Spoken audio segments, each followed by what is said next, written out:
Hi guys! Ang lulutuin ko po ngayon ay ginisang munggo. Una, kailangan po nating palambutin ang ating munggo. Ayan, pinakuluan ko na po ito ng mga 30 minutes. At dito naman po sa kalan, ay igigisa na po natin ang ating mga sangkap para sa ating ginisang munggo. Ayan, nalagay po ako ng oil. Tapos, igisa ko po ang ating manok.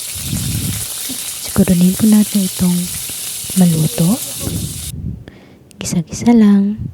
Pagkatapos, ilagay na po natin ang ating garlic at ginger. Ayan.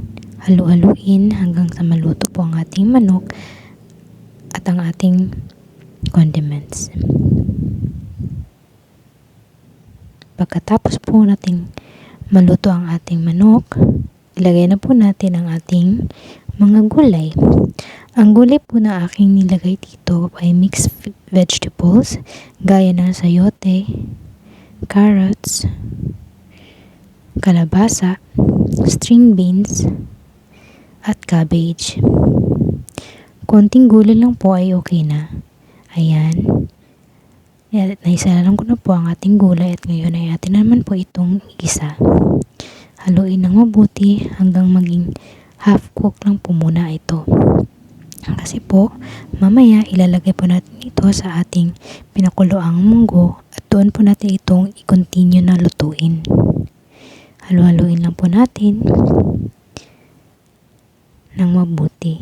Pagkatapos, ay ililagay na natin ito ngayon sa ating pinakuluan ng munggo.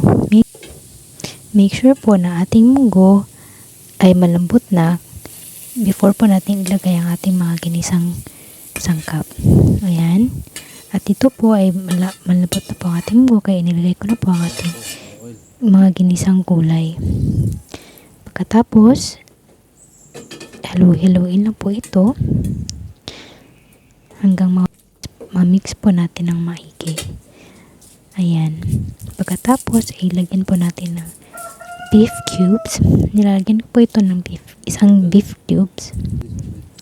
Kasi po ay, isang beef cubes po ay okay na po para maging malasa ang ating ginisang munggo. Ayan, hinalo-halo ko na po ito. Pagkatapos po natin halo-haluin, isimmer po natin ito ng mga 3 minutes. Ayan, pagkatapos ng 3 minutes, kumukulo na po ng maigi ang ating munggo. At ngayon, nilalagyan ko po ito ng white pepper para maging mas malasa po ang ating ginisang munggo. Tapos, halu-haluin at tikman po natin kung tama na ba ang alat. Kapag hindi pa po matama ang alat, lagyan po natin ito ng asin. Kaya nilagyan ko po dito ng asin, mga pinch of salt po ang aking nilagay. Kasi nga po, dahil sa ating beef cube, kaya po may alat-alat na po yan.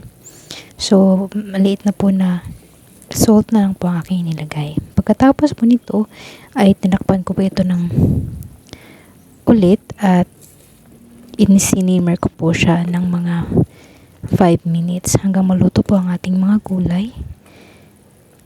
At pagkatapos po nito, ang pinakalas po natin na ilagay ang ating mga gulay na greens. Ito po ay ating alugbati at pinakamasarap po ang ating malunggay. Ayan, nilagay ko na po ating malunggay at alugbati. So, isisimmer lang po natin ito ng mga 1 minute kasi po madali lang naman maluto ang ating mga greens, itong malunggay at saka alugbati. Ayan, halu-haluin. Pagkatapos po nito, ready na po ang ating munggo. Ginisang munggo para i-serve. Alam niyo ba na masarap ang ginisang munggo na ulamin pag umuulan? At ayan na po ang ating ginisang munggo. Salamat po.